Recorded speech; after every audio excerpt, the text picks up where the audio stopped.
বর্তমান সরকার এই যে ব্যবসা উপযোগী পরিবেশ গড়ে তোলার ক্ষেত্রে প্রতিশ্রুতিবদ্ধ এবং আগামী যে বাজেট হবে সেইখানে কিভাবে আপনি ব্যবসা বান্ধব, বিনিয়োগ বান্ধব, জনবান্ধব এবং ব্যবসা করতে গেলে দরকার হয় নীতির ধারাবাহিকতা, সবগুলো ব্যাপারেই বর্তমান সরকার তার প্রথম বাজেটে উল্লেখ করবে এবং যে সমস্ত অবহেলিত অঞ্চল আছে সেই অঞ্চলগুলোতে বিভিন্ন শিল্প উৎপাদন সহায়তার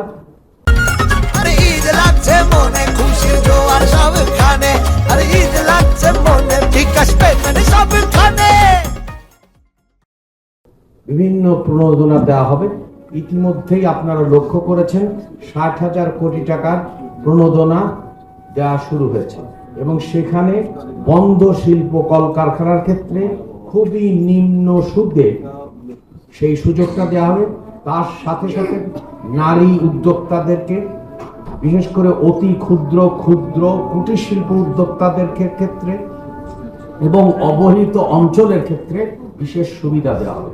তা আমি আশা করি এখানকার যারা উদ্যোক্তারা তারা বর্তমান সরকারের যে গৃহীত পদক্ষেপ অনুযায়ী রাজবাড়িতে একটা বড় রকমের পরিবর্তন ঘটাবেন। এছাড়াও আমরা জানি যে বাংলাদেশ অক্সিজেনের জন্য একটা জায়গা ছিল, সেখানেও কিভাবে আমরা এইটাকে শিল্প অঞ্চল হিসাবে গড়ে তুলতে পারি সেই সমস্ত ক্ষেত্রে আমরা একযোগে কাজ করতে চাই।